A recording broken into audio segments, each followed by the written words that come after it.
Bismillahirrahmanirrahim. Assalamualaikum warahmatullahi wabarakatuh. Waalaikumsalam warahmatullahi wabarakatuh. Sahabat beriman yang dimuliakan Allah dimanapun berada, jumpa lagi di sini bersama saya Tung di Ustadz Danu Official Channel. Kali ini kita akan membahas beberapa pertanyaan-pertanyaan yang diberikan oleh netizen. Sebelumnya saya mengucapkan banyak terima kasih kepada para netizen yang sudah mendoakan Bapak Ustadz Danu di sini bersama kami tim. Mudah-mudahan kita semua mendapat hidayah dari Allah untuk meningkatkan keimanan dan ketakwaan kita kepada Allah Subhanahu wa taala. Amin ya Rabbi. Saya sudah bersama dengan Pak Ustadz Danu di sini. Assalamualaikum Pak Ustadz. Waalaikumsalam warahmatullahi wabarakatuh. Sehat Pak Ustadz? Alhamdulillah. Pak Ustadz sehat terus. Apa sih rahasianya Pak Ustadz? Biar ini sahabat-sahabat beriman tahu semua nih rahasianya Pak Ustadz selalu sehat dan walafiat. Bukan hanya sehat tapi walafiat ya Pak Ustadz ya. Iya. Kira-kira apa nih tipsnya nih Pak Ustadz ini untuk para sahabat beriman ini? Ya, kesehatan ini kan rezeki juga ya. Jadi juga saya juga tidak tahu karena itu kan milik Allah. Kesehatan itu milik Allah sebenarnya. Jadi banyak sekali orang-orang yang olahraganya bagus, makannya bagus, minumnya bagus, mati tapi kena juga. gula Pak Ustadz. Kena gula, ya. Asam urat. Asam urat. Itu kan? Banyak sekali kayak gitu. Tapi ya memang kesehatan itu rezeki dari Allah Ta'ala. Jadi kalau mamanya gimana tipsnya? Wah, saya nggak tahu. Saya hanya cuma mengira-ira. Jadi kalau ada orang sehat itu, oh caranya begini-begini, wah hebat banget itu ya. Karena kalau saya melihat kesehatan itu dari sisi akhlak itu berarti ada beberapa hal kalau memang kita itu mau sehat beneran dari sisi Allah, ya ayolah kita berakhlak mulia. Hanya gitu-gitu aja sih. Jadi kalau orang yang belum sakit, belum tentu dia akhlaknya baik, belum. Karena Allah akan menghitung setahu saya, ini setahu saya nih, Allah akan menghitung dosanya, Allah akan menghitung amalnya, itu banyakkan mana. Kalau mamanya seorang itu amalnya itu tidak banyak, dosanya banyak, dia belum diberi sakit oleh Allah Ta'ala. Dalam kehidupan di dunianya? Belum. Kecuali kalau orang tuanya mendoakan agar anak saya diberi, agar menjadi anak yang soleh atau soleh. Nah itu bisa menyusup nanti. Biasanya nanti kalau anaknya itu nakal atau melakukan sesuatu hal yang ini, bisa aja dia di depan umum itu seperti dipermalukan. Masya Allah. Nah itu biasanya doa. Padahal itu dari doa orang tua yang mendoakan anaknya untuk menjadi anak yang soleh atau solehah, iya. Sahabat beriman, ini nanti kita tunggu penjelasan ini ya. Oke, sekarang kita akan menjelaskan yang lain ini Pak Ustadz. Ini ada pertanyaan dari netizen. Ini saya pikir cukup menggelitik dan agak ruwet buat saya nih Pak Ustadz. Saya jadi harus bertanya nih. Dari Mas Rudi Wibowo, Assalamualaikum Pak Ustadz dan Waalaikumsalam warahmatullahi wabarakatuh. Semoga selalu berada dalam lindungan Allah Subhanahu wa taala. Amin ya rabbal alamin. Saya berada di lingkungan kerja yang orang-orangnya setiap hari membanggakan harta, Masya Allah. Membanggakan sedekah dia, Masya Allah. Fisik, perawatan, benda-benda bermereknya. Saya berpikir mungkin ini ujian yang harus saya dengar. Ini kata yang bertanya Pak Ustadz. Tapi sulit bagi saya menjaga hati supaya saya ikhlas mendengarkan yang seperti itu. Hampir setiap hari, hampir setiap hati karena bertentangan dengan hati saya. Oh, hampir setiap hari beliau ini mendengarkan yang seperti itu Pak Ustadz, sehingga bertentangan dengan hati nuraninya. Tapi saya butuh gaji di sini Pak Ustadz. Nah, itu permasalahannya. Sehingga dia harus bertahan di tempat bekerjanya. Pertanyaannya, mohon tausiahnya untuk pencerahan hati saya Pak Ustadz, mohon bantuannya. Terima kasih sebelumnya. Wassalamualaikum warahmatullahi wabarakatuh. Itu Pak Ustadz, ini dari sahabat beriman kita ada yang bertanya. Monggo Pak Ustadz, penjelasannya Pak Ustadz. Sebenarnya semua kehidupan kita itu menguji kita. Semua kehidupan kita itu menguji kita. Jadi istri kita, suami kita itu sebenarnya menguji kita juga. Anak kita menguji kita. Anak yang pintar atau pandai pun itu menguji kita. Anak yang pandai itu menguji kita. Menguji yang bagaimana? Nah, orang tua itu biasanya nggak paham bahwa anak yang pandai itu sebenarnya anak Kita yang memberikan kepandaian itu kan Allah sebenarnya. Tetapi biasanya orang tua itu nanti akan membanggakan dirinya bahwa anaknya itu dulu, anak saya waktu hamilnya saya bacain ini, saya bacain ini, saya bacain ini. Nah itu lupa bahwa anaknya pandai itu menurut dia itu karena dibacakan ini. Padahal tidak seperti itu Pak Ustaz. Tidak, itu haknya Allah. Kepandaian itu haknya Allah. Masya Allah. Jadi kalau ada seseorang yang seperti itu berarti dia menuhankan bacaannya. Astagfirullah. Berarti dia lupa sama Allah Ta'ala. Nah apapun bentuknya itu akan tercatat pada malaikat yang senantiasa mencatat entah itu baik atau buruk kita, yaitu kiraman katibin. Itu memang harus kita sadari. Kemudian istri atau suami kita itu menguji kita. Bagaimana suami kita itu jengkelin kita atau istri kita itu jengkelin kita, itu penguji. Atau dibalik, suami kita itu dielu-elukan sama orang, nah itu ujiannya nggak pernah sadar itu biasanya. Nah itulah orang biasanya jatuh. Dia membanggakan suaminya karena suaminya dielu-elukan orang. Dia membanggakan suaminya karena suaminya itu banyak yang membutuhkan. Nah ini kan beda nih ujinya nih. Sebenarnya itu juga ujian. Nah itu kalau dia membanggakan, itu sudah dianggap fasik. Fasik itu sudah dianggap oleh Allah Ta'ala itu kafir memang. Karena memang menutup. Kafir itu menutup ya. Kafir, kafaroh itu menutup. Jadi dia lupa bahwa suaminya itu berhasil, dibutuhkan banyak orang, menjadi terkenal, menjadi pejabat, menjadi apapun. Sebenarnya itu kan atas izin Allah. Jadi bukan karena suaminya itu sekolah di luar negeri, sekolah di ini, kemudian dia itu hafalannya bagus, kan bukan itu. Karena banyak yang hafalan bagus juga nggak gitu-gitu amat, biasa aja. Nah itulah sebenarnya ujian itu dia hadapi, dia tidak mampu. Sama seperti tadi di pekerjaannya Mas Rudi tadi. Jadi itu memang menguji Mas Rudi ya. Pekerjaan itu, lingkungan pekerjaan itu menguji. Jadi ya, jangan lupa, la yukallifullahu nafsan illa wus'aha. Itu harus diingat bahwa Allah itu tidak akan membebani seseorang dengan ujian ya, kecuali sesuai dengan keadaan, kemampuan seperti itu. Jadi semua ujian yang kita hadapi insya Allah itu sudah sesuai dengan takaran kita. Jadi apa yang diujikan oleh Allah Ta'ala dengan Mas Rudi di pekerjaannya itu untuk menguji hatinya Mas Rudi.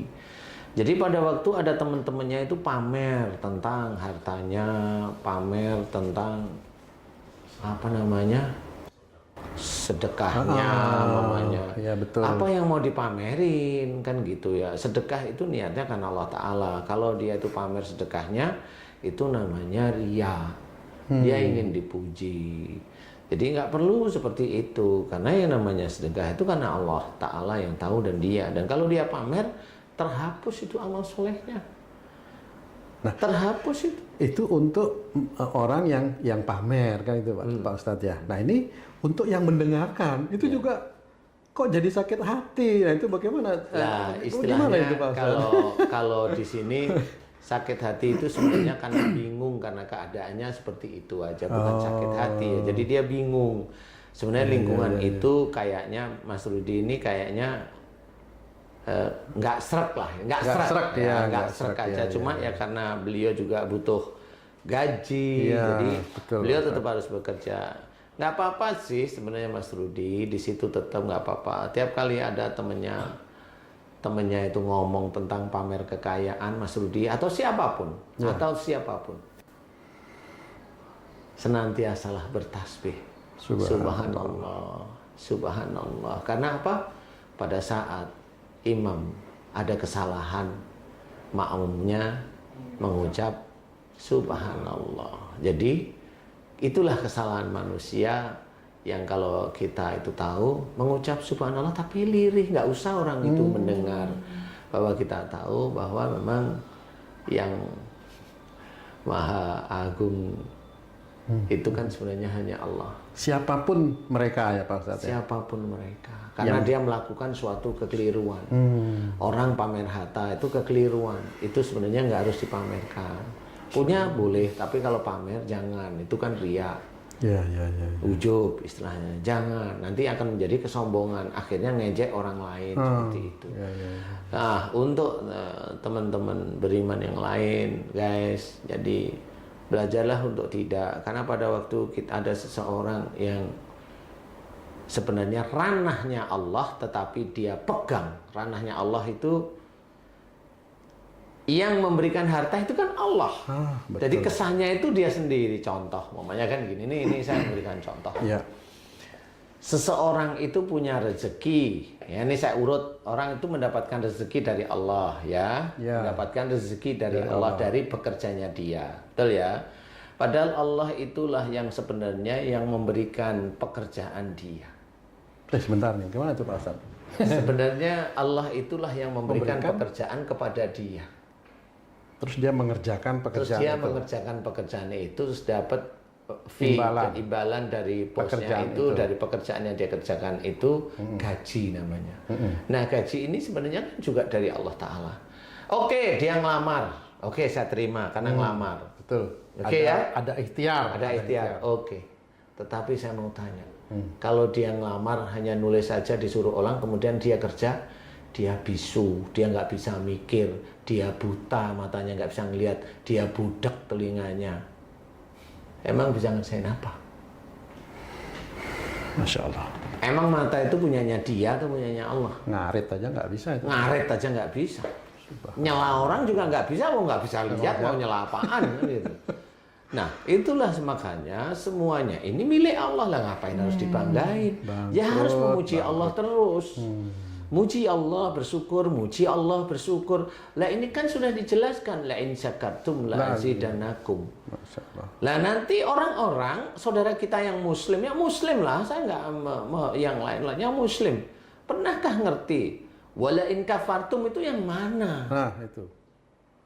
Inna adzabillah sadid. Padahal buntutnya juga ngeri. Inna adzabillah sadid.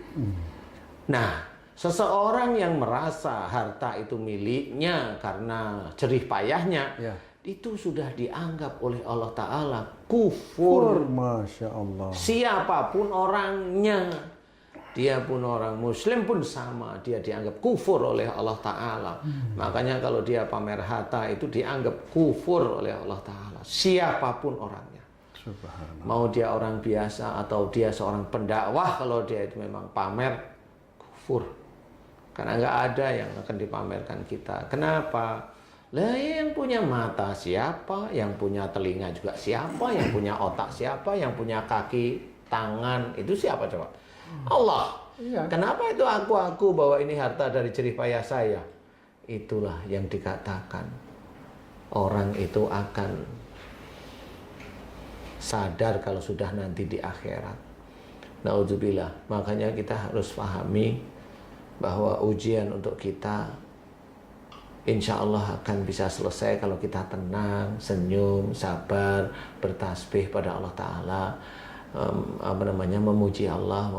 Kalau ada orang pamer, pujilah Allah dengan membaca subhanallah. Memang hanya Allah yang maha agung sebenarnya memang. Jadi seperti itu. Jadi harus kita pahami bahwa kalau seperti Mas Rudi, Mas itu Rudi tadi ya harus nggak usah terlalu awalnya baper, nggak usah Mas, nggak apa-apa. Itu ujian aja yang harus dihadapi dengan santai aja. Ya hadapi dengan lapang dada, senyum aja. Betul. Karena siapa tahu dengan memuji Allah, terus memuji Allah, malah Allah mempersiapkan rizki untuk Mas Rudi di kemudian harinya. Jadi nggak usah menyalahkan teman-temannya, nggak usah, karena teman-temannya pada begitu ya nggak usah lah cengkel. Ya Mas Rudi, mudah-mudahan ini bisa menjadikan ilmu bagi kita semua bahwa itu hanya ujian yang harus kita hadapi. Mudah-mudahan ini bisa menjadi penyemangat kita itu bahwa kita itu mengerjakan sesuatu harus lillahi ta'ala. Mata ini milik Allah, otak ini milik Allah, telinga milik Allah, mulut milik Allah. Kita bisa bekerja, bisa rapat, bisa menyusun rencana, bisa mengerjakan, bisa kerja, itu milik Allah Ta'ala. Kalau ibaratnya masih ada seseorang itu masih bilang Ini rezeki anak soleh, yang bilang soleh itu siapa? Astagfirullah. Itu harus diingat. Itu hanya nafsu seseorang aja yang ingin kelihatan soleh. Padahal dia belum tentu mensyukuri nikmat Allah dari sisi tubuhnya aja belum tentu faham. Apalagi mengaku-ngaku soleh. Apanya yang soleh? Jangan kita ikut-ikutan kata-kata yang bisa menjerumuskan kita masuk dalam neraka. Mudah-mudahan kita senantiasa dijaga oleh Allah Ta'ala. Amin. Amin ya Rabbal Alamin. Nah seperti itu, mudah-mudahan kita harus hati-hati. Ujian itu tetap menjadi ujian. Tersenyumlah, Amin. Mas Rudi, sehingga itu bisa menjadi lapang dari kita, sehingga mudah-mudahan itu bisa menjadi di kemudian hari, kemudian waktunya itu bisa menjadi jalan rezekinya Mas Rudi. Amin. Udah Amin. lihat orang itu biasa, maksudnya nggak kepingin seperti itu, ya hanya bertasbih. Amin. Kita lihat permainan Allah. Baik, Pak Ustadz, terima kasih nih atas penjelasannya. Sahabat beriman, ada dua hal tadi yang sudah dijelaskan oleh Pak Ustadz. Doa orang tua yang mendoakan anaknya menjadi anak yang soleh, itu ada rahasia, dan sebagaimana yang telah ditanyakan oleh Mas Rudi tadi, Pak Ustadz menjawab, hadapi itu dengan santai dan banyak-banyaklah memuji Allah. Santai, ini kata-kata yang luar biasa. Kita akan bahas itu nanti, sahabat pemirsa ya. Insya Allah. Berakit-rakit ke hulu. Demikian acara kita kali ini. Assalamualaikum warahmatullahi wabarakatuh. Waalaikumsalam warahmatullahi wabarakatuh.